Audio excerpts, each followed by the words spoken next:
अस्सलाम वालेकुम। Welcome to the channel knowledge hub tutor. Welcome to the channel knowledge hub tutor. हमने एक series शुरू की है अभी, जिसका नाम है पाकिस्तान अफेयर्स।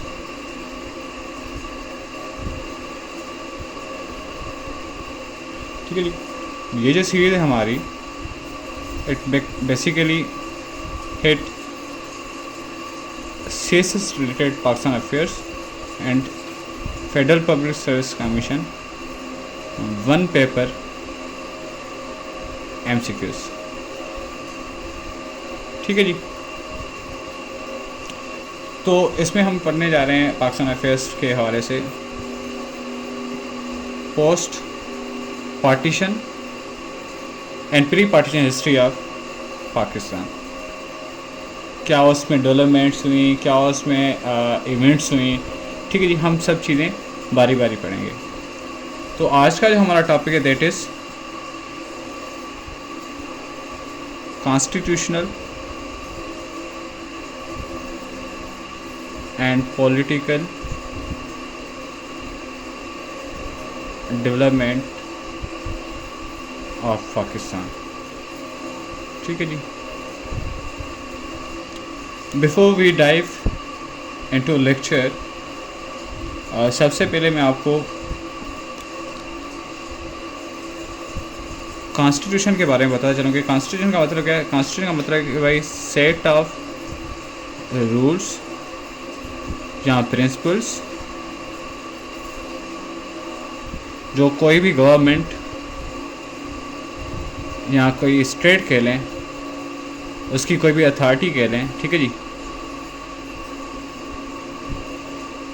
इम्प्लीमेंट करती है टू रन सिस्टम या गवर्नेंस को कह लें। ठीक है जी, कॉन्स्टिट्यूशन किसे कहते हैं, वो सेट ऑफ रूल्स होता है। कॉन्स्टिट्यूशन का मतलब क्या है, सेट ऑफ रूल्स, प्रिंसिपल कह सकते हैं, कोई भी चीज़ हो जो गवर्नमेंट बनाती है और उसके बाद इम्प्लीमेंट करती है या उसको यूज़ करती है in order to run the system और गवर्नेंस। ठीक है, अब ये सेट ऑफ जो रूल्स हैं, यानी कि अगर हम कॉन्स्टिट्यूशन की बात करें, वो यहाँ तो रिटन हो सकता है या अनरिटन हो सकता है। ठीक है जी, अभी हम लेक्चर के अंदर नहीं गए। ठीक है जी, इंशाल्लाह अभी हम इसको थोड़ा सा समझ लें और उसके बाद हम लेक्चर के अंदर जाएंगे। ठीक है जी, रिटन कॉन्स्टिट्यूशन क्या होता है, वो एक डॉक्यूमेंट फॉर्म में होता है। ठीक है जी, वो कोडिफाइड होता है, यानी कि कोडिफाइड का मतलब क्या है, उसके अंदर आर्टिकल्स होते हैं, उसके अंदर आपका मतलब क्या है, कह लें कि वो आर्टिकल्स एंड कोड्स को कंटेन करता है। उसके बाद वो पास होता है, पार्लियामेंटली पास होता है। ठीक है जी, pass by the parliament and enacted. ठीक है जी, उसके बाद उसको पास किया जाता है, उसको इनेक्ट किया जाता है, उसको रिटन कॉन्स्टिट्यूशन कहा जाता है। अब ये रिटन जो कॉन्स्टिट्यूशन होता है वो या तो रिजिड होता है या तो फ्लेक्सिबल होता है। अब इसका मतलब क्या है, इसका मतलब ये है कि उसके अंदर आप अमेंडमेंट्स की बात करें या उसकी चेंजिंग की बात करें, यानी कि अगर उसका एक कोड है, उसका एक आर्टिकल है, उसको आप चेंज करना चाहते हैं, तो उसको चेंज करने के लिए आपके पास कौन से रूल्स हैं। क्या वो रूल्स फ्लेक्सिबल हैं, क्या वो रूल बहुत सख्त हैं जिसकी बेसिस पे उसको मतलब कि आप कह लें कि उसको चेंज नहीं किया जाता। अनरिटन का मतलब ये है कि भाई वो जो आपका जो कॉन्स्टिट्यूशन होता है वो पास्ड नहीं होता पार्लियामेंट के थ्रू। ठीक है जी, उसके अलावा वो अनकोडिफाइड होता है, यानी कि एक तो वो डॉक्यूमेंट फॉर्म में नहीं होता। ठीक है जी, एक तो वो डॉक्यूमेंट फॉर्म में नहीं होता और उसके अलावा वो अनकोडिफाइड होता है, यानी कि उसके अंदर जो सीरीज या systematic occurrence of the articles होती है वो नहीं होती। ठीक है जी, और उसके अंदर हम रिजिड फ्लेक्सिबिलिटी को नहीं चेक करते। अब यहाँ पे मैं थोड़ा सा आपके साथ जीके की पॉइंट्स थोड़ी सी शेयर करता चलूँ जाके ताकि आपको थोड़ी सी मालूमात आपकी मालूमात इजाफा हो जाए। जो आपका मतलब कि लॉन्गेस्ट कॉन्स्टिट्यूशन है दुनिया का, longest constitution in the world किसका है? ये इंडिया का है हमारे पास। India has the longest written constitution of the world. उसके बाद जो ब्रीफेस्ट कॉन्स्टिट्यूशन है हमारे पास वो किसका है? वो यूएसए का है। Since 1790 it has been it has 25 or 26 amendments। ठीक है जी। उसके बाद जो अनरिटन कॉन्स्टिट्यूशन हैं दुनिया में, मैं कुछ जो मुझे पता है मैं उसके साथ शेयर करता हूँ आपके साथ। यूके, ये सबको पता है, UK has unwritten constitution.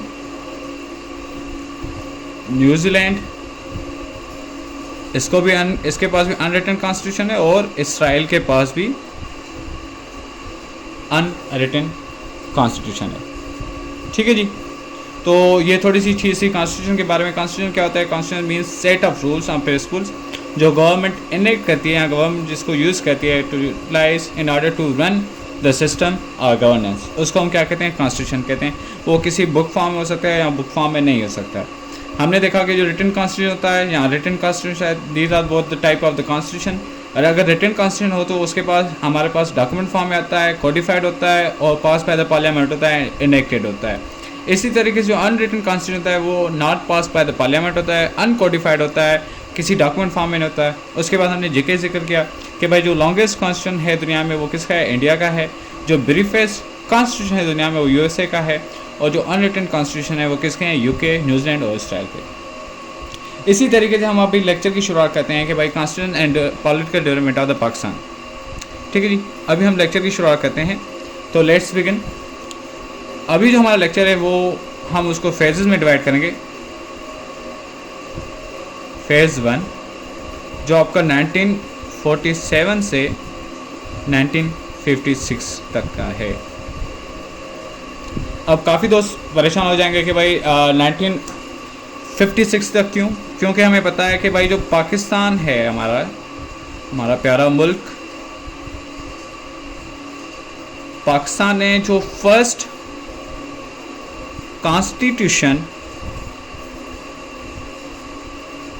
Enact किया वो कब इनेक्ट किया था? 23 मार्च 1956 में, approximately after 9 years of independence. ठीक है जी। After 9 years of independence. तो हम फर्स्ट फेज में डिस्कस करेंगे कि 1947 से लेकर 1956 तक इतना डिले क्यों हुआ कॉन्स्टिट्यूशन पाकिस्तान का, उसमें कौन से हिंड्रेंसेस आए, हर्डल्स आए, और हम चेक करेंगे भाई 1947 से 1956 तक किस मैकेनिज्म के बेसिस पे हमारी गवर्नमेंट चलती रही। हमने ऊपर बताया कि भाई कॉन्स्टिट्यूशन क्या होता है? वो set of rules and principles होता है जिसके बेसिस पे हमारा जो सिस्टम होता है या गवर्नेंस होती है, हमारी गवर्नमेंट उसको चलाती है। जब 1947 से 1956 तक पाकिस्तान के पास कोई अपना कॉन्स्टिट्यूशन नहीं था, तो कौन सा मैकेनिज्म था जिसके बेसिस पे हमारी गवर्नमेंट चल रही थी? So let's start.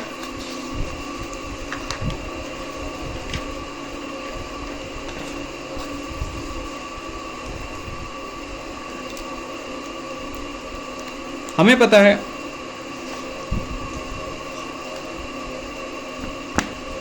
पता है कि जो हमारा मुल्क आज़ाद हुआ था वो कब आज़ाद हुआ था? 14 अगस्त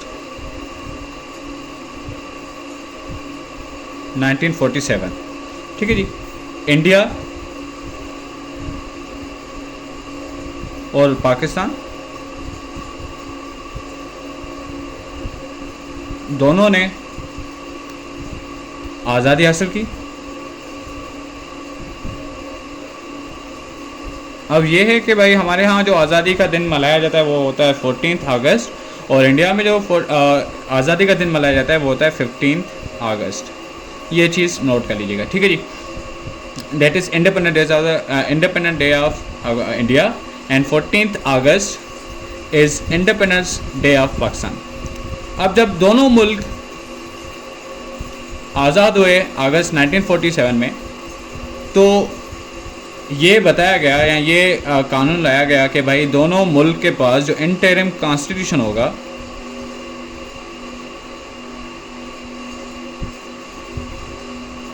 वो अकॉर्डिंग टू, बहुत इंपॉर्टेंट पॉइंट,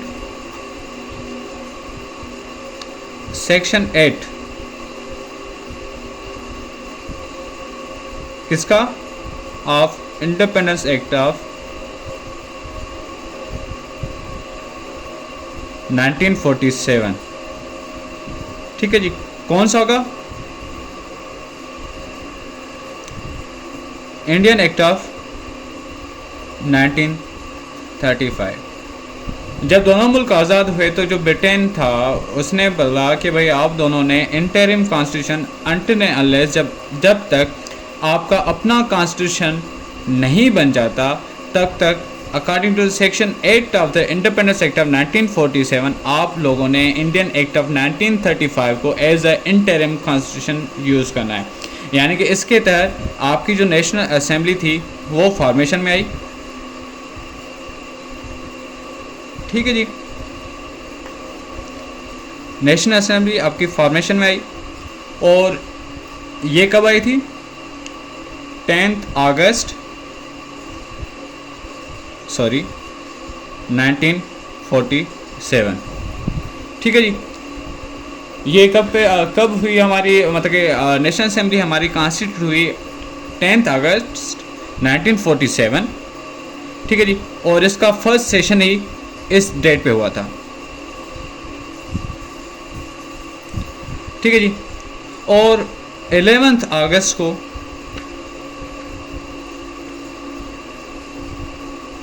ये मैं एमसीक्यूज़ के हवाले से भी डिस्कस कर रहा हूँ, ठीक है जी।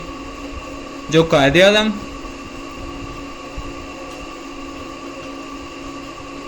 was elected as first president, ठीक है जी।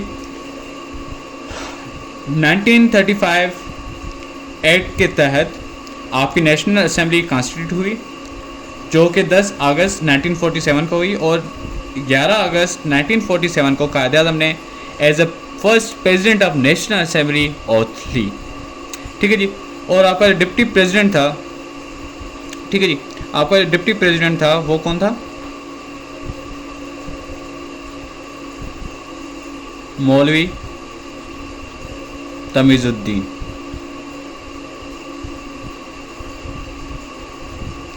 ठीक है जी। ये चीज़ समझ में आ गई। आपकी कॉन्स्टिट्यूशन असेंबली फॉर्म हो गई, और इसके जो मेंबर थे उस वक्त,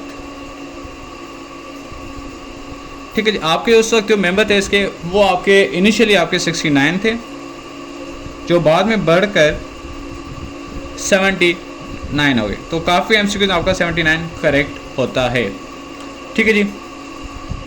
और इसमें आपकी जो आप एक फीमेल मेंबर थी, ठीक है जी, इसमें एक फीमेल मेंबर भी थी, 1 फीमेल मेंबर, और बाकी जो मतलब कि 69 थे पहले, 69 के बाद 79 हो गए, उसमें एक फीमेल मेंबर थी, और बाकी जो रिमेनिंग थे 9 वो आपके प्रिंसिपल स्टेट्स के रिप्रेजेंटेटिव थे, ठीक है जी। चीज़ क्लियर हो गई। आपकी फर्स्ट नेशनल असेंबली आपकी फॉर्म हो गई। उसके बाद इस फर्स्ट नेशनल असेंबली का Pakistan first constituent national assembly, हमने पहले ही बताया कि अगर आपका जो कॉन्स्टिट्यूशन होता है उसको आपने इनेक्ट करना है तो उसके लिए आपके पास पार्लियामेंट का होना लाजिम है। तो 1935 एक्ट के तहत आपकी पार्लियामेंट फॉर्म हो गई, और उस पार्लियामेंट का जो काम था वो 2 काम थे उसके, ठीक है जी। उसका जो पहला काम था वो था कि भाई to form countries constitution,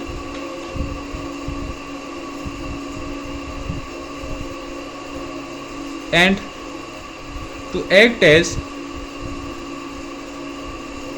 federal parliament.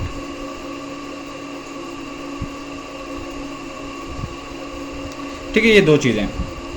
पहली चीज़, नेशनल असेंबली जो हमारे पास फर्स्ट कॉन्स्टिट्यूशन नेशनल असेंबली थी, उसका काम था टू फॉर्म कंट्रीज कॉन्स्टिट्यूशन और एक्ट करे एज अ फेडरल पार्लियामेंट।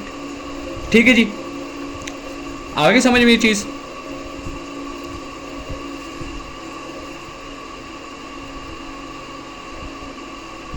अब यहाँ पे जो था हमारे पास जो अच्छा एक और चीज़, ठीक है जी, अब हमारे मुल्क का जो निज़ाम चलता है उसके दो बड़ी चीज़ें थी, दो बड़े मतलब रिप्रेजेंटेटिव। एक था गवर्नर जनरल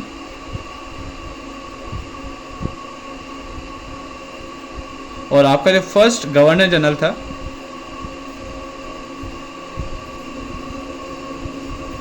वो कौन था आपके पास? कायदे आज़म। और इन्होंने जो गवर्नर जनरल की ओथ ली थी वो कब ली थी? 15 अगस्त 1947 में। ठीक है जी, आपका जो प्राइम मिनिस्टर था फर्स्ट पीएम कौन था? लियाकत अली खान।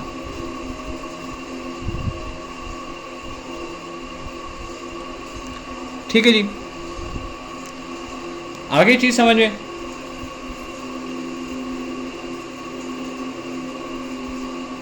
और एक और चीज़ आपके पास क्वेश्चन में आती है कि भाई कायदे आज़म से किसने ओथ एडमिनिस्ट्रेटर की थी, यानी कि आपका जो गवर्नर जनरल उससे किसने ओथ एडमिनिस्टर की थी? तो वो था हमारे पास चीफ जस्टिस मियाँ अब्दुल रशीद निश्तर। देखिए, मैं आपको आहिस्ता आहिस्ता एमसीक्यूज़ के हवाले से ही बताता जा रहा हूँ कि जैसे अगर कोई एमसीक्यूज़ आ जाता है पाकिस्तान हिस्ट्री के हवाले से तो वो आपको परेशान नहीं करे। ठीक है जी, फर्स्ट कॉन्स्टिट्यूशन असेंबली हमारे पास आ गई, उसके कितने मेंबर थे वो हमने डिस्कस किए। उसका फर्स्ट प्रेसिडेंट कौन था, उसके बाद हमारे पास गवर्नर जनरल था फर्स्ट प्राइम मिनिस्टर कौन था, फर्स्ट गवर्नर जनरल की ओथ किसने एडमिनिस्ट्रेटर की थी। ठीक है जी, ये हमने चीज़ें डिस्कस कर दी। अब आती है बारी हमारे पास कॉन्स्टिट्यूशन बिल्डिंग की।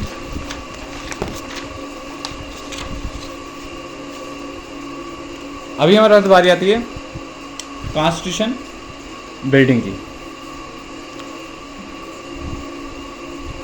ठीक है जी, तो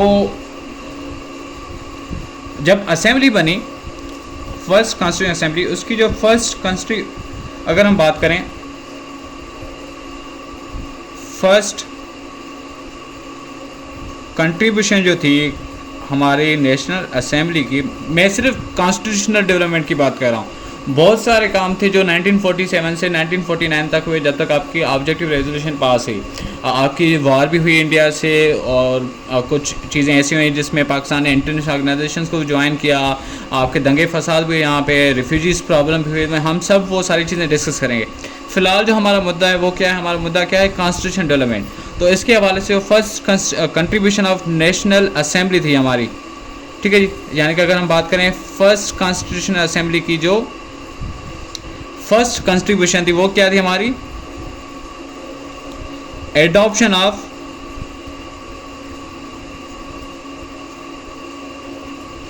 ऑब्जेक्टिव रेजोल्यूशन। ठीक है जी, अब ऑब्जेक्टिव रेजोल्यूशन के बारे में हम पढ़ें तो 7 मार्च को नोट करके तारीखें, जो भी मैं तारीखें बता रहा हूँ बड़े काम की हैं। ठीक है जी, 7 मार्च 1949 को लियाकत अली खान ने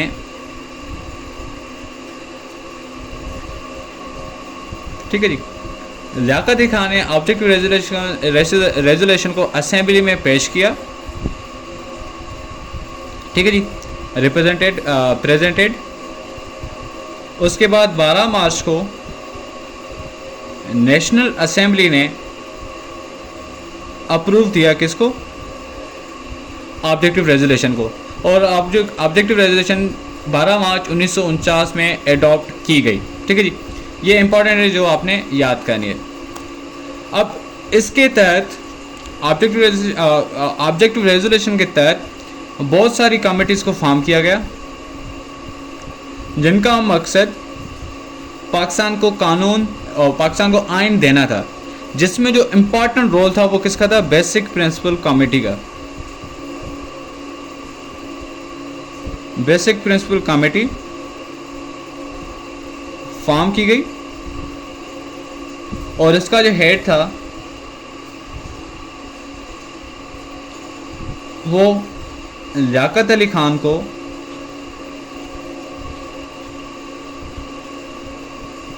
बनाया गया। अब यहाँ पे एक और चीज़ जो ड्यूरिंग 1947 टू 1949 एक नई चीज़ डेवलपमेंट हुई, वो ये थी कि कायद-ए-आज़म की डेथ हो चुकी थी 1948 में, उसके बाद ख्वाजा निज़ामुद्दीन आ गए थे, ठीक है जी।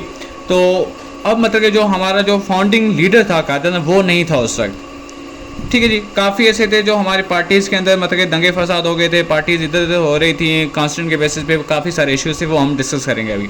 हमें अभी आपको बता रहा हूँ कि भाई कौन कौन सी चीज़ें थी जो मतलब कि स्टेप बाय स्टेप मैं आपको बता रहा हूँ कि किस तरीके से हमने फर्स्ट कॉन्स्टिट्यूशन बिल्डिंग प्रोसेस तय किया, ठीक है जी। तो हमारी ये चीज़ होगी, बेसिक प्रिंसिपल कमेटी आ गई। अब बेसिक प्रिंसिपल कमेटी के जो मेंबर थे वो टोटल हमारे पास 24 थे।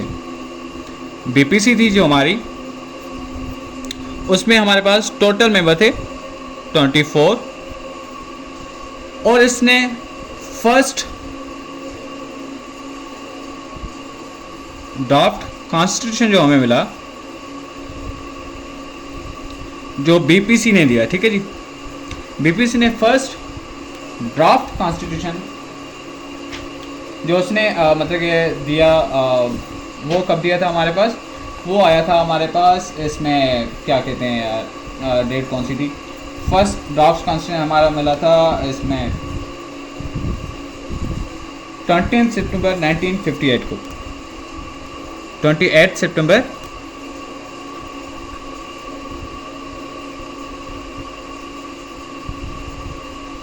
1950, ठीक है जी। अच्छा, मैंने एक और चीज़ आपको बताना मैं भूल गया कि जो हमारे पास ऑब्जेक्टिव रेजोल्यूशन थी उसके साइलेंट फीचर्स क्या थे?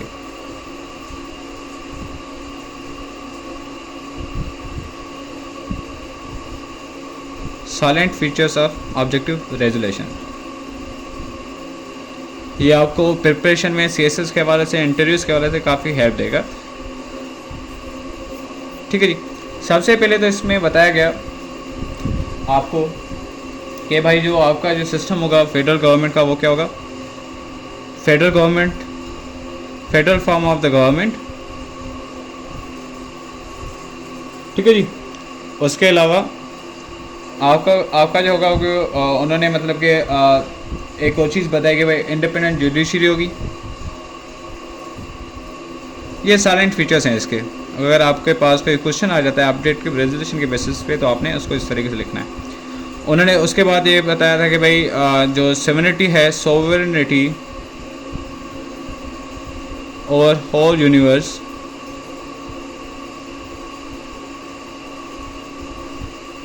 Belongs to Allah, Allah almighty. ये बड़ी इम्पोर्टेंट पॉइंट थी, ठीक है जी। अब मैंने बताया कि भाई कायद-ए-आज़म जा चुके थे दुनिया से, उसके बाद मतलब कि कुछ पॉलिटिकल फियास्कोस आ गई थी पाकिस्तान के अंदर, तो ऑब्जेक्टिव रेजोल्यूशन के ऊपर कुछ ऑब्जेक्शंस आई थी। उसमें जो सबसे पहली जो ऑब्जेक्शन थी वो किसने लगाई थी? पाकिस्तान नेशनल कांग्रेस ने लगाई थी, जिसको हेड कर रहा था मियां Iftikharuddin.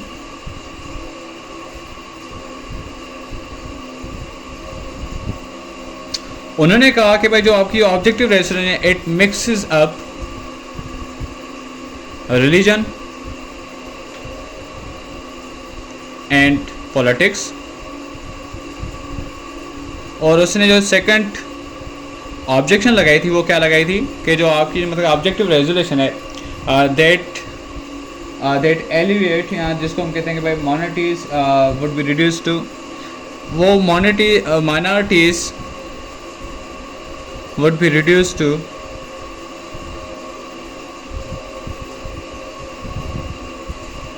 would be reduced to status of peasants and servants. ठीक है जी, उन्हें कहा भाई माइनॉरिटीज़ के लिए कोई कोटा नहीं रखी गई, माइनॉरिटीज़ के लिए कोई मतलब कि चीज़ नहीं रखी गई, तो ये माइनॉरिटीज़ के साथ बड़ा जुल्म है। तो उन्होंने इस चीज़ को ऑब्जेक्ट किया था, किसने? पाकिस्तान नेशनल कांग्रेस ने। बड़ी इंपॉर्टेंट चीज़ मैंने यहाँ पे डिस्कस की, पाकिस्तान नेशनल कांग्रेस, उसको हेड कौन करा था? मियाँ इफ्तिखारुद्दीन। ठीक है जी, तो यहाँ पे चीज़ आ गई भाई, ऑब्जेक्ट रेजोल्यूशन के साइलेंट फीचर्स कौन थे? Federal form of the government था, इंडिपेंडेंट जुडिशरी थी, सोनिटी और whole universe belongs to the. ये बड़ी इंपॉर्टेंट पॉइंट है, ये काफ़ी एमसीक्यूज हमारे पास आई है। ठीक है जी, इक्वल सोशल जस्टिस सिस्टम वगैरह ये चीज़ें आप सबको पता हैं। ठीक है जी, अब उसके बाद हमने डिस्कस किया basic principle committee. Basic principle committee ने 28 सितंबर 1950 तक हमें फर्स्ट ड्राफ्ट कॉन्स्टिट्यूशन दिया था, लेकिन हमारे पास अभी तक फर्स्ट कॉन्स्टिट्यूशन नहीं आया था। तो यहाँ पर जो एक इम्पॉर्टेंट चीज़ है वो ये है कि इंडिया का जो फर्स्ट कॉन्स्टिट्यूशन है, India's first constitution was adopted on 26 जनवरी 1950।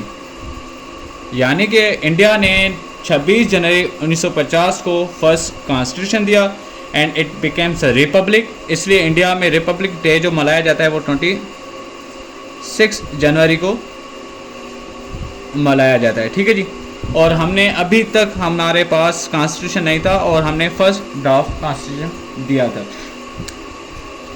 अब जो हमारे पास चीज़ थी जो हमने दिया कि भाई फर्स्ट ड्राफ्ट कॉन्स्टिट्यूशन, देखें अभी हम क्या करें, हमारी कॉन्स्टिट्यूशन बिल्डिंग जा रही है, यानी कि नेशनल असेंबली में एक चीज़ पेश हो रही है, उसके ऊपर डिबेट हो रहा है और फिर बताया जा रहा है कि भाई इसको आया कॉन्स्टिट्यूशन के तौर पे हम तस्लीम करें कि नहीं करें। तो जब कॉन्स्टिट्यूशन दिया जाता है तो उसके अंदर कुछ पॉइंट्स होती हैं। तो इसी तरीके से फर्स्ट ड्राफ्ट कॉन्स्टिट्यूशन के अंदर जो कुछ पॉइंट थे उसमें क्या था, पहली जो पॉइंट थी हमारे पास, ठीक है जी, वो सबसे पहले ये था कि भाई आपके पास जो लेजिस्लेचर होगा, फेडरल लेजिस्लेचर होगा,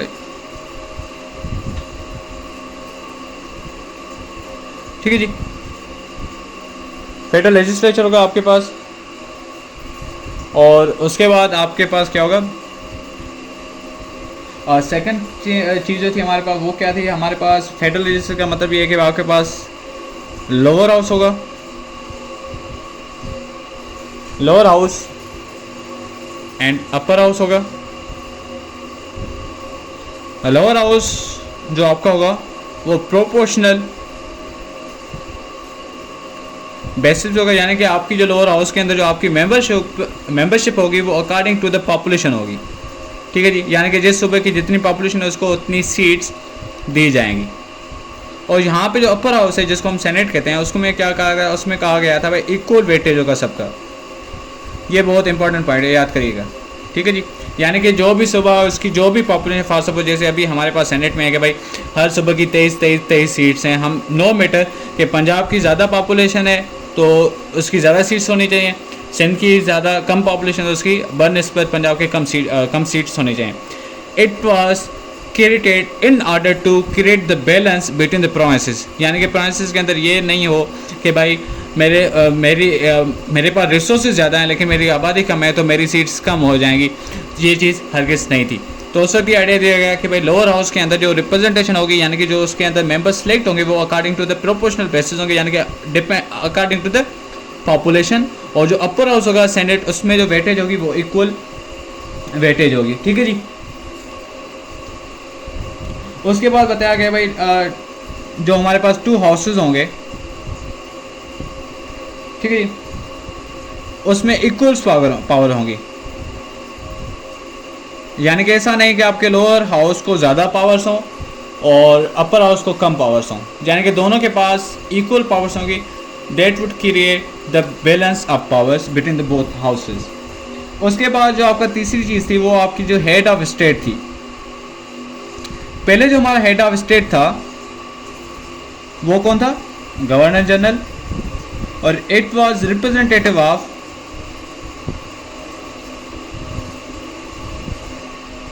ब्रिटिश क्राउन। ठीक है जी। जो हमारे पास जो था, मतलब कि जो हमारे पास हेड ऑफ स्टेट था वो गवर्नर जनरल था पहले, और गवर्नर जनरल को जो सिलेक्ट करता था वो ब्रिटिश क्राउन सिलेक्ट करता था कि भाई ये हमारा रिप्रेजेंटेटिव है आपके मुल्क में। ठीक है जी। उसको इलेक्ट नहीं किया जाता था। तो फर्स्ट ड्राफ्ट कॉन्स्टिट्यूशन बाय जो बीपीसी जो हमने दी, हमें जो बीपीसी ने दिया, उसके अंदर क्या था हमारे पास कि भाई जो आपका जो कॉन्स्टिट्यूशन है वो ये बताता है जो आपके पास हेड ऑफ स्टेट होगा उसको बोथ हाउसेज से इलेक्ट किया जाएगा। ठीक है जी।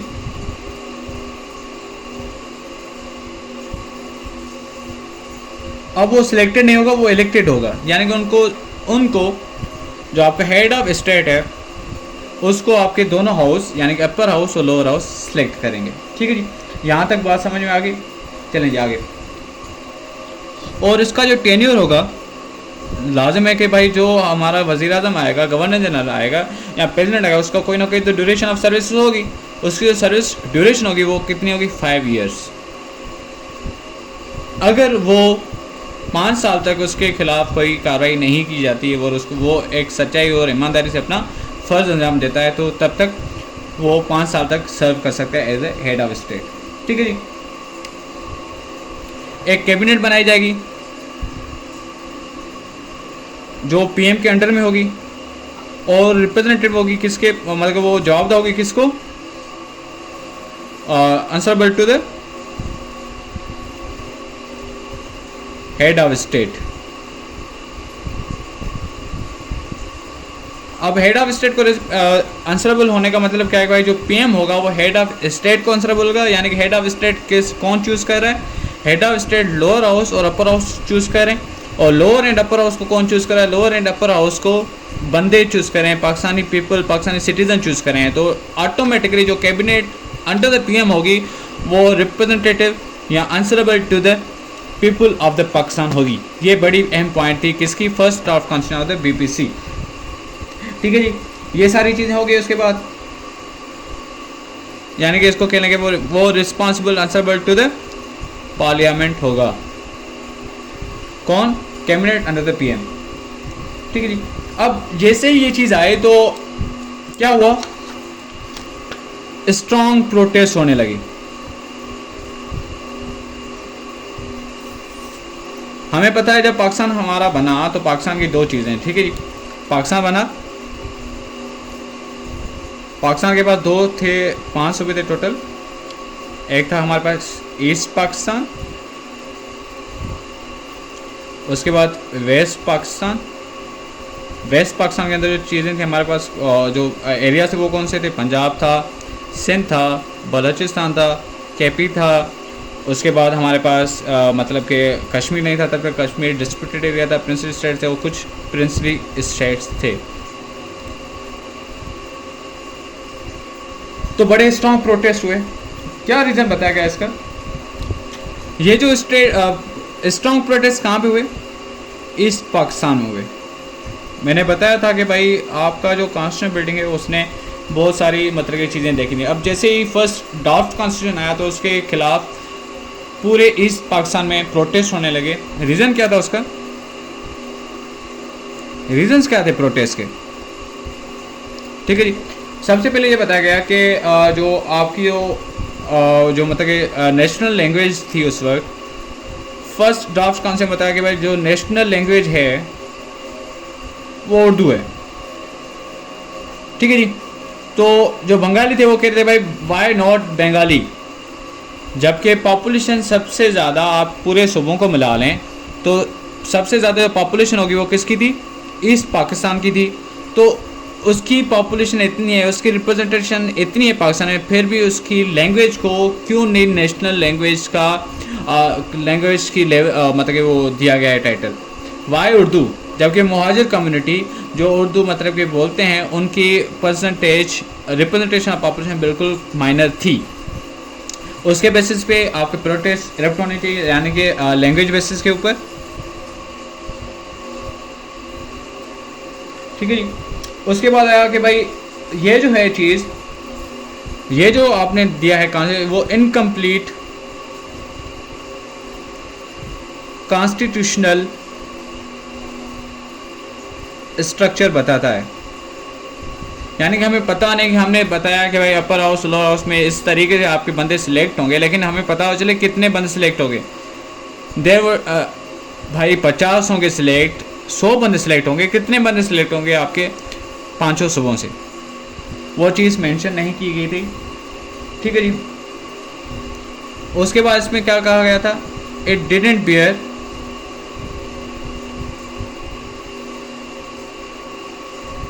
Beer Islamic character. चौथी चीज़ जो इसके खिलाफ आई, ठीक है, ये 3 काफ़ी है हमारे पास। ठीक है जी।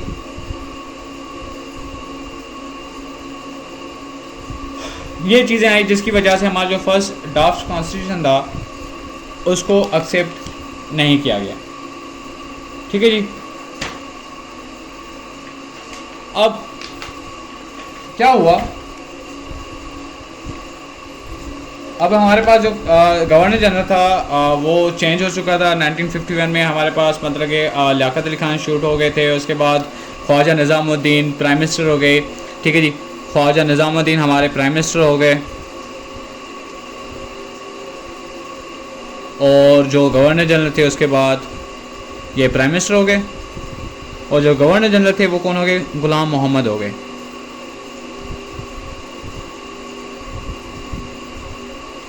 तो सेकंड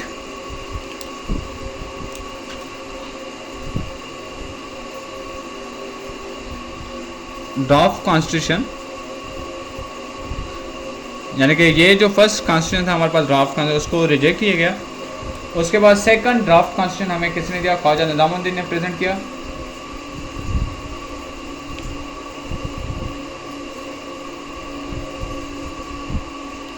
ख्वाजा निज़ामुद्दीन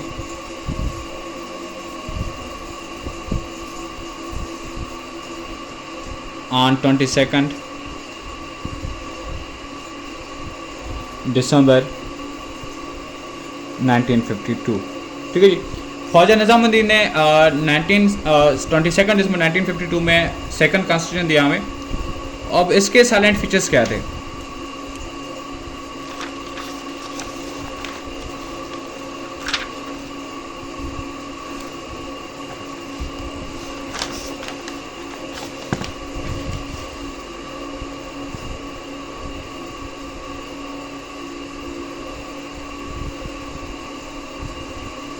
क्या ये एक्सेप्ट होगा, अभी देखते हैं।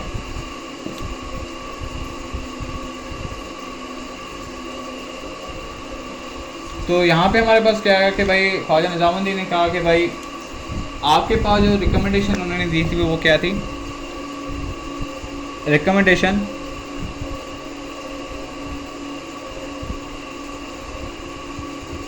ये दी गई कि भाई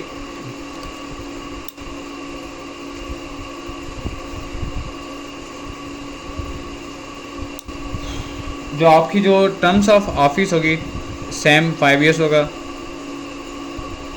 हेड ऑफ स्टेट जो होगा वो मुस्लिम होगा।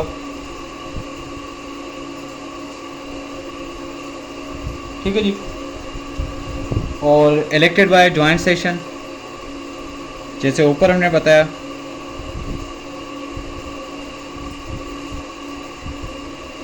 और उसके बाद उन्होंने बताया कि भाई मुझे याद आ रहा है कि फेडरल रजिस्टर होगा,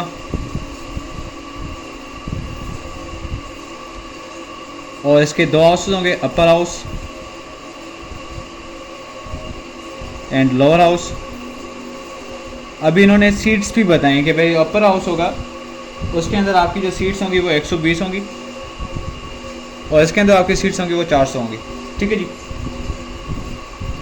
और ये जो सीट्स होंगी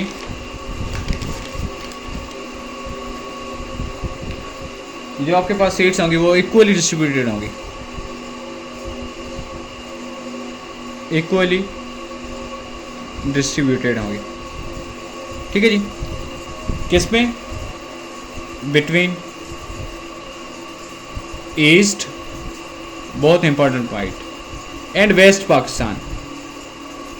यानी कि अगर बात की जाए 400 सीट्स की, तो बात करेंगे भाई 400 सीट्स में 200 ईस्ट पाकिस्तान की, 200 वेस्ट पाकिस्तान की। और वेस्ट पाकिस्तान के अंदर कितने सूबे आ रहे थे? पंजाब आ रहा था, सिंध आ रहा था, बलूचिस्तान आ रहा था, केपी आ रहा था, बलूचिस्तान नहीं था उसमें, ठीक है, केपी आ रहा था। तो ये सूबे थे और इनको इनके दरमियान इनके अंदर हमने 200 सीट्स को डिस्ट्रीब्यूट करना था। तो ये बड़ी पॉइंट हुई थी, that was the point of the controversy when west Pakistan protested against this recommendations. ठीक है जी, इसके खिलाफ वेस्ट पाकिस्तान ने बड़ा एहतजाज किया था। और ये जो था वो ऑन द इसको कहें भाई क्या कह लें, प्योरली प्रपोजल था। ठीक है जी, टर्म ऑफ ईच हाउस हमारे पास था, टर्म था भाई 5 ईयर्स। और इसके अलावा क्या था, इक्वल पावर्स थी और amendment in the constitution agreement of both central and provincial legislature. यानी कि अगर हम बात करें कॉन्स्टिट्यूशन की अमेंडमेंट की, तो उसमें अमेंडमेंट तब होगी जब प्रोविंशियल एंड फेडरल, यहाँ सेंट्रल बात के दोनों अप्रूवल दें, तब ही कॉन्स्टिट्यूशन को अमेंड किया जाएगा।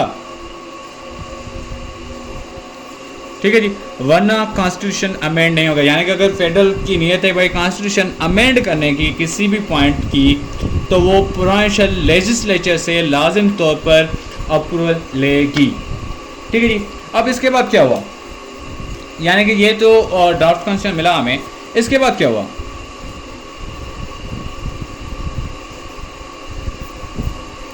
अब जैसे ही ड्राफ्ट कॉन्स्टिट्यूशन मिला हमें, तो पूरे मुल्क में मतलब के प्रोटेस्ट होने लगे। ठीक है जी, वेस्ट पाकिस्तान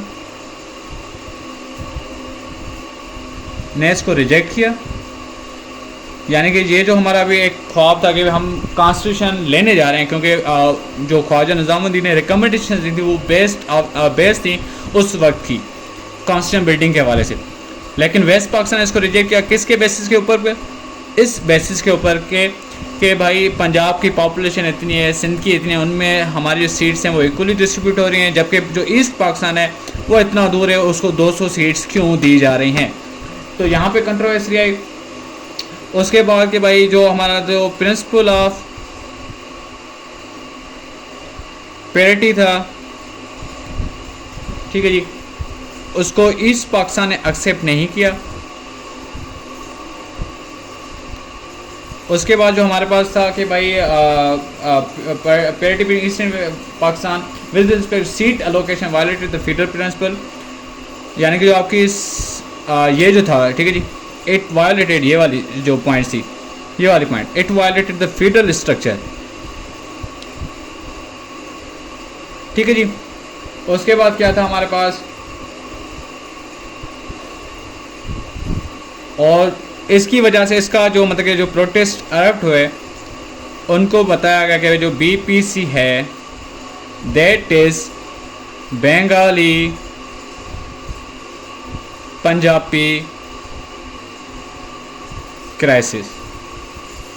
ठीक है जी, बंगाली पंजाबी क्राइसिस। आगे यहाँ तक बात समझ में। उसके बाद उसमें एक चीज़ और बताई गई थी, कंट्रोवर्शियल पॉइंट थी, वह setting up of the board of उलमा। इसमें कंट्रोवर्शियल पॉइंट थी जिसमें बताया गया था कि भी आपकी एक बोर्ड ऑफ उलमा को कंस्टिट्यूट किया जाएगा, और जिसका काम ये होगा कि वो बाहर बैठकर पार्लियामेंट का मतलब कि पार्लियामेंट का जायज़ा लेंगे। अगर कोई ऐसी चीज़ जो अन इस्लामिक होगी तो उसको वो वीटो करेंगे एंड उसको नल एंड वाइड कर सकते हैं किसी भी लेजिस्लेशन को।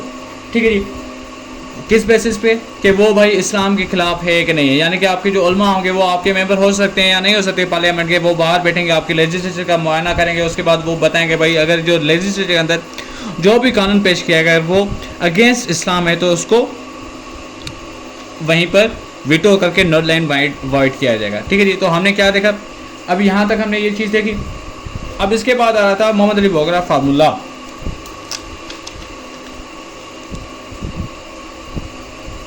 मोहम्मद अली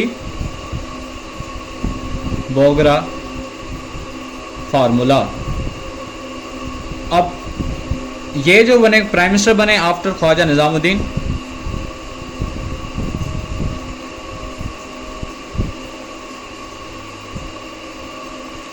ठीक है जी।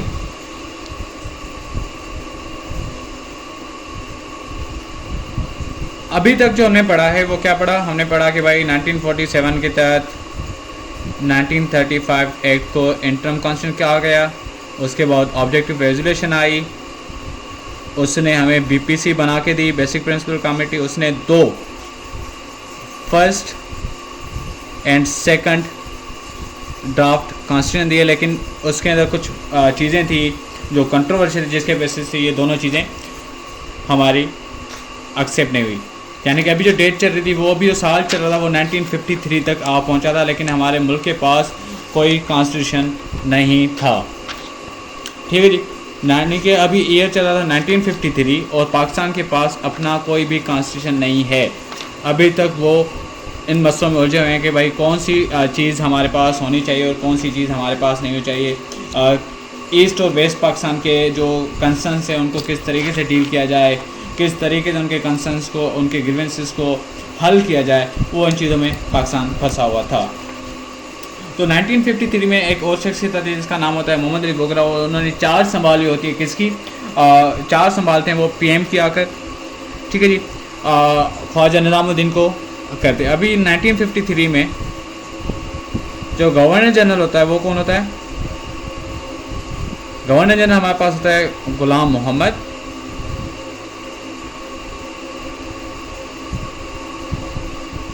और जो हमारे पास प्राइम मिनिस्टर होता है वो कौन है हमारे पास? मोहम्मद अली बोगरा, ठीक है जी। आगे 1953 तक अभी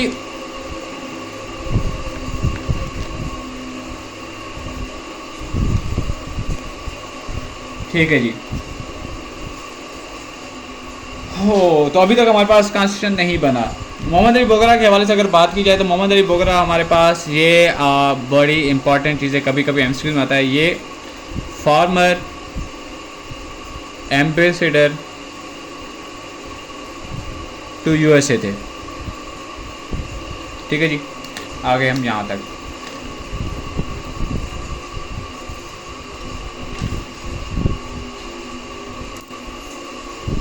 चलें जी। तो हो थोड़ा सा पानी पीने की इजाज़त हो। इन्होंने जो ओथ थी वो कब ली?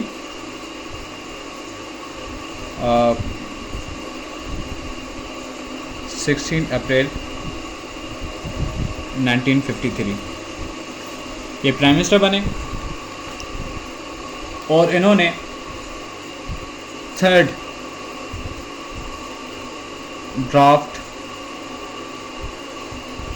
कॉन्स्टिट्यूशन दिया। वो कब दिया?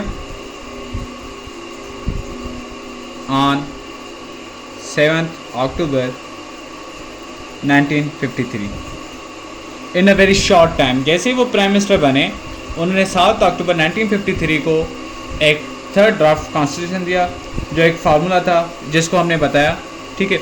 ये पॉपुलर एक फार्मूला था जिसने ये बताया कि to resolve the deadlock in constitution making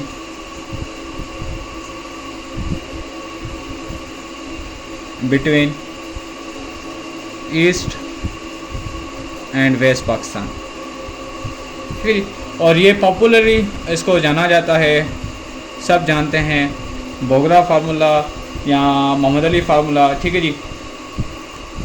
और पाकिस्तान फार्मूला भी इसको कहा जाता है। तो इसकी डेट क्या है हमारे पास? 7 अक्टूबर 1953। बहुत प्यारा एमसीक्यू। बोगरा फार्मूला कब हुआ? 7 अक्टूबर 1953 में, जब मोहम्मद अली बोगरा साहब ने, जो उस टाइम के प्राइम मिनिस्टर थे, उन्होंने एक कॉन्स्टिट्यूशनल ड्राफ्ट दिया जिसका नाम दिया गया बोगरा फार्मूला, ठीक है जी। चीज़ समझ में आ रही है अभी? इंशाल्लाह एट द एंड आपको चीज़ें अच्छा, इनको इनके नोट्स बनाते जाएं, जितना हो सके इनके नोट्स बनाते जाएं, क्योंकि कॉन्स्टिट्यूशनल डेवलपमेंट ऑफ पाकिस्तान की अगर बात करें आप, तो उसके अंदर जब आप CSS में इसका अगर सवाल आ जाते हैं तो आपने इसी तरीके इसको अटैम्प्ट देना है। आई एम 100% श्योर आपने बेहतरीन मार्क्स लेने, क्योंकि मैं खुद अटैम्प्ट दे चुका हूँ, वो मुझे पता है। और मेरे इस सवाल मतलब कि मेरे पाकिस्तान अफेयर्स में कुछ मतलब कि बेहतर मार्क्स थे ड्यू टू दिस स्ट्रेटजी। आपने किस तरीके से कॉन्स्टिट्यूशनल डेवलपमेंट को लेके जाना है, और ना सिर्फ आपने उस सवाल को इस तरीके से डील करना है, लेकिन अगर आप कहीं पे ऐसे क्वेश्चन आ जाए जिसमें आपने साइड में कॉन्स्टिट्यूशन बिल्डिंग को डिस्कस करना आता है, तो वहाँ पे भी आपको ये चीज़ हेल्पफुल साबित होगी। उसके अलावा मैं कुछ ऐसी चीज़ें भी आपको बताते जा रहा हूँ जिसमें आपने पॉइंट्स नोट करें। जैसे मैंने आपको बताया कि भाई कॉन्स्टिट्यूशन के मैंने बारे में आपको बताया कि किस मुल्क का रिटन कॉन्स्टिट्यूशन है, किसका लॉन्गेस्ट कॉन्स्टिट्यूशन है, किसका अनरिटन कॉन्स्टिट्यूशन है, किसका ब्रीफ कॉन्स्टिट्यूशन है। पाकिस्तान इंडिया ने कब फर्स्ट कॉन्स्टिट्यूशन दिया था। उसके अलावा मैंने बताया कि भाई रिपब्लिक डे कब इंडिया का बनाया जाता है। और उसके साथ साथ मैंने आपको बताया कि भाई बोगरा फार्मूला कब बना, कब दिया गया, फर्स्ट ड्राफ्ट कॉन्स्टिट्यूशन कब दिया गया, BPC कब फॉर्म हुई, उसके कितने मेंबर्स थे। इतनी चीज़ें मैंने आपको अभी बताई हैं। तो अभी ये लेक्चर हमारा कंटिन्यू है, ठीक है जी। मोहम्मद अली बोगरा वाज कार्ड पे, और उसके बाद हमने बताया कि भाई थर्ड ड्राफ्ट कॉन्स्टिट्यूशन मिला और इसका नाम दिया गया बोगरा फार्मूला। अब इसके अंदर रिकमेंडेशंस क्या थी हमारे पास, क्या इसने रिकमेंड किया था कि भाई ये चीज़ करो और अपना झगड़ा सुलझाओ और पाकिस्तान को एक कॉन्स्टिट्यूशन दो। उन्होंने बताया कि आपके पास भाई सेंट्रल लेजिस्लेचर होगा, ठीक है जी, upper house and lower house. इसके बाद आपके पास 50 सीट्स होंगी और इसकी जो सीट्स होंगी 300 होगी डिवाइड बाय 5 यूनिट्स, यानी कि आपके ईस्ट पाकिस्तान और 4 जो आपके पाकिस्तान के थे, बलूचिस्तान, पंजाब, KP और सिंध, इसको मिला के 5 थे। और इनको आपने क्या करना है, 5 सूबों में on the basis of population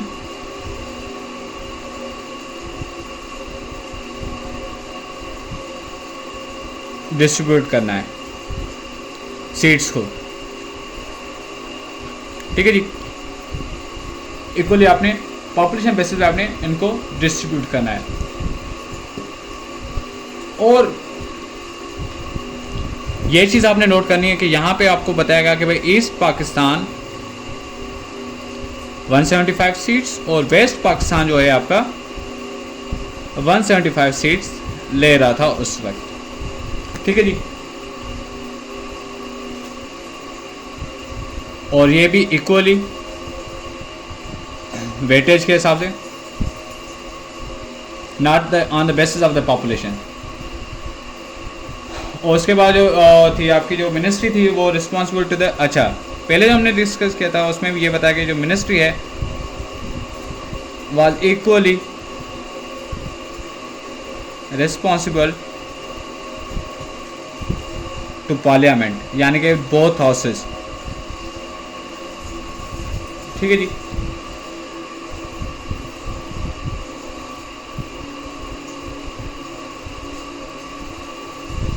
veto, election of head of state, इन दोनों को जो किया जा रहा था, यानी कि इंपॉर्टेंट फंक्शन वो joint session of both houses में तकमील पाया जाता है, ठीक है जी। और एक चीज़ और इम्पॉर्टेंट बताएगी, ये बड़ी चीज़ इंपॉर्टेंट है, if head of state belongs to west Pakistan, ठीक है जी, तो जो PM होगा वो ईस्ट का होगा, बड़ी important point, and vice versa, ठीक है जी। अगर आपका हेड ऑफ स्टेट यानी कि अगर आपका प्रेसिडेंट है या गवर्नर जनरल वो वेस्ट पाकिस्तान का है, तो वो आपका जो PM होगा वो आपका ईस्ट पाकिस्तान का होगा। इसी तरीके से अगर आपका PM वेस्ट पाकिस्तान का है, तो जो आपका हेड ऑफ स्टेट होगा यानी कि जो आपका प्रेसिडेंट होगा वो कहाँ का होगा, आपका ईस्ट पाकिस्तान का होगा। बड़ी इंपॉर्टेंट पॉइंट थी ये, बड़ी इंपॉर्टेंट पॉइंट जिसकी बेसिस पे इसको मतलब बड़ी वैल्यू मिली थी, ठीक है जी। और इसी के तहत जैसे ये चीज़ हुई तो बड़ी इंपॉर्टेंट डेवलपमेंट हुई 14 नवंबर 1953 में एक कमेटी बनाई गई जिसका काम था टू फाइनलाइज दिस ड्राफ्ट। बड़ी इंपॉर्टेंट डेवलपमेंट हुई जब आपने बताया कि भाई 14 नवंबर 1953 में एक कमेटी नेशनल असेंबली ने बनाई जिसका काम था इसको ड्राफ्ट को फाइनलाइज करे और पेश करे ताकि पाकिस्तान को 1954 तक एक कॉन्स्टिट्यूशन मिल सके। लेकिन उसके बाद पाकिस्तान ने देखा एक हिस्ट्री में बड़ी मतलब कि एक पाकिस्तान को एक मतलब क्या कहते हैं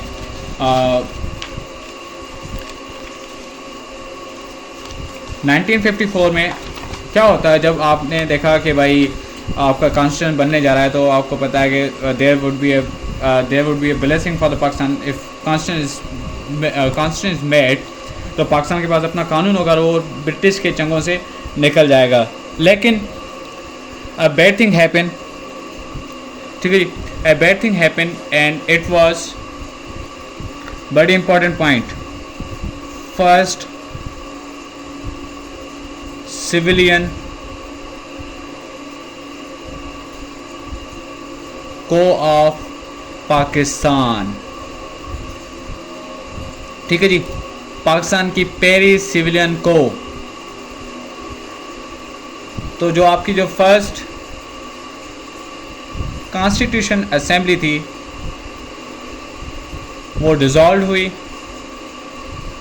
और इसको डिज़ोल्व करने वाला गुलाम मोहम्मद था जो आपका 3rd गवर्नर जनरल था।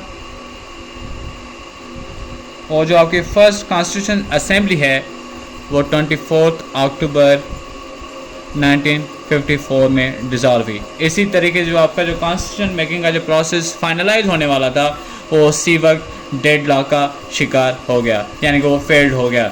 तो उसके ऊपर जो डिबेट होने वाली थी that became obsolete for the time being, ठीक है जी। अब क्या था कि भाई उसके बाद इसको चैलेंज करने के लिए मौलवी तमीज़ुद्दीन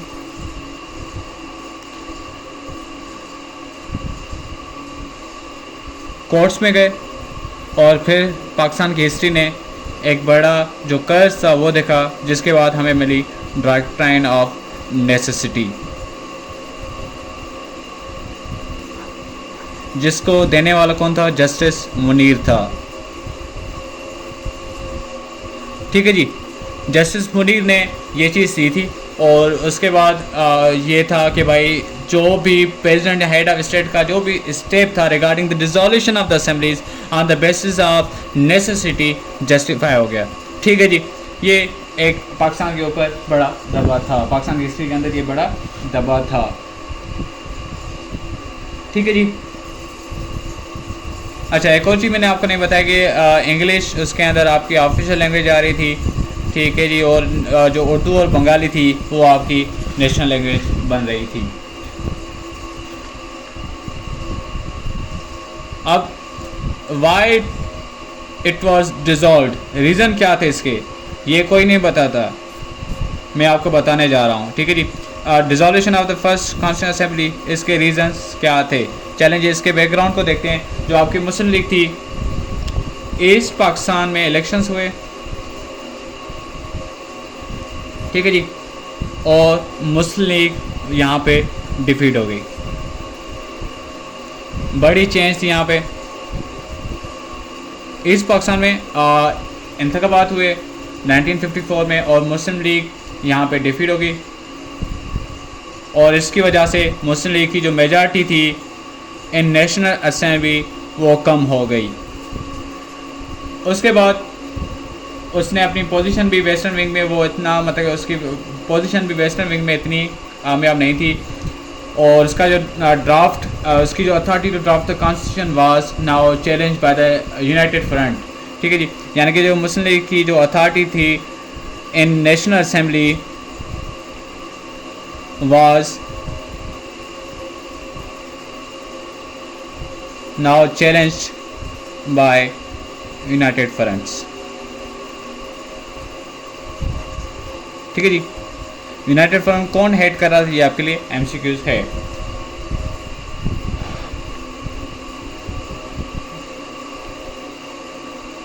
उसके बाद गवर्नर जनरल ने इसको डिसॉल्व किया, ठीक है जी।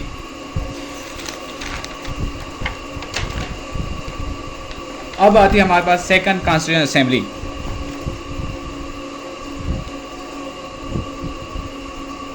Second constituent assembly.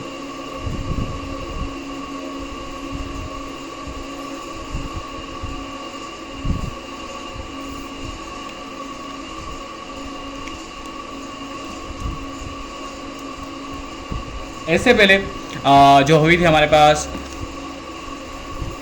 Second constituent assembly कब हुई हमारे पास, इट वाज फॉर्म्ड ऑन 28 मई 1955, ठीक है जी। 28 मई 1955 में हुई, और इसकी जो कंट्रीब्यूशन थी वो क्या थी हमारे पास, मैं वो भी आपको बताता हूँ, ठीक है जी।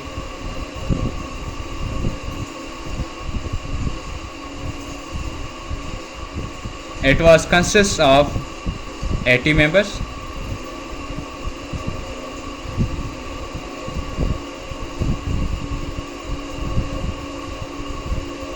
कोalition गवर्नमेंट आ गई हमारे पास अंडर द प्रीमियरशिप ऑफ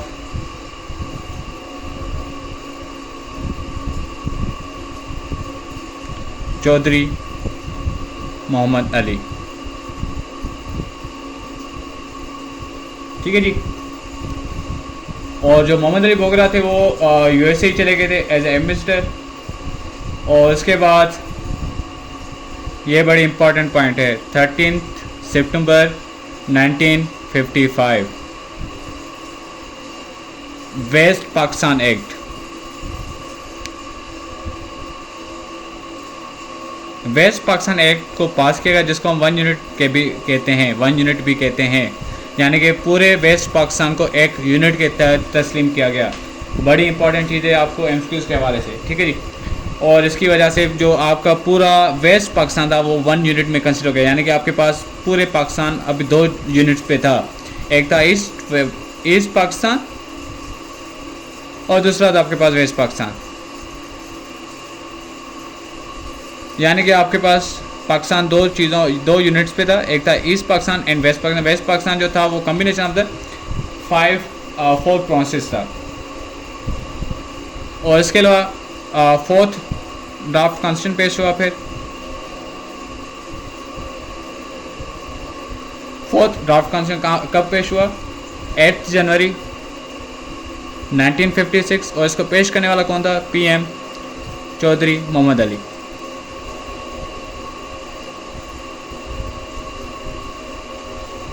और उसके बाद, ठीक है जी, ये 29 फरवरी 1956 में इसको असेंबली ने पास किया। ये सेम कॉन्स्टिट्यूशन जो मोहम्मद अली बोगरा ने दिया था। और गवर्नर जनरल ने इसे असेंट दिया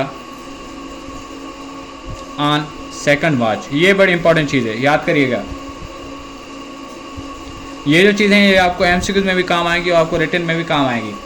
अभी जो चीज़ थी वो ये थी कि भाई अभी जो गवर्नर जनरल था आपका, वो आपका कौन था, अभी जो आपका गवर्नर जनरल था वो था आपके पास इस्कंदर मिर्ज़ा, ठीक है जी। इसको Iskander Mirza was the last governor general and first president of the Pakistan.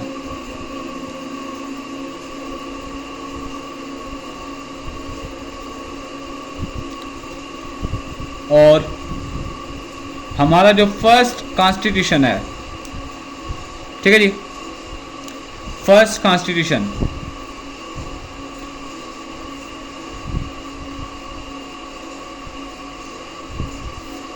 was presented on 23rd March 1956, ठीक है जी। यानी कि हमने फर्स्ट कॉन्स्टिट्यूशन अडॉप्ट किया ऑन 23rd मार्च 1956। ठीक है जी। तो ये चीज़ें आपको समझ में आ गई होंगी इंशाल्लाह। और in this constitution Pakistan became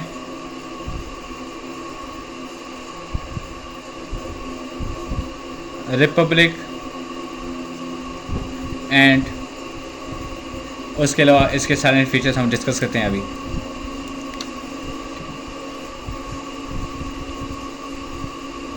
इसके साइलेंट फीचर्स डिस्कस करने के बाद मैं आपके साथ डिस्कस करूंगा कि what was the issues in delay of constitution making, ये हमारा लास्ट टॉपिक होगा। उसके बाद हम फिर 1962 का भी रिपब्लिक पढ़ेंगे और 1963 का भी रिपब्लिक पढ़ेंगे, यानी कि 1962 का भी कॉन्स्टिट्यूशन पढ़ेंगे और 1963 का भी पढ़ेंगे और 73 का। और ये हम शुरू करेंगे 1956 के बाद 1962 तक क्या हालात थे, 1962 से लेकर 1973 तक क्या हालात थे, इनको हम इस तरीके से प्रोसेस करते जाएंगे। तो salient features of the 1962 constitution, ठीक है जी। बेहतरीन नमूने से मैं आपको बताता हूँ इसको किस तरीके से आपने करना है। तो ये पार्ट 2 देखिएगा इसकी वीडियो का, ठीक है जी।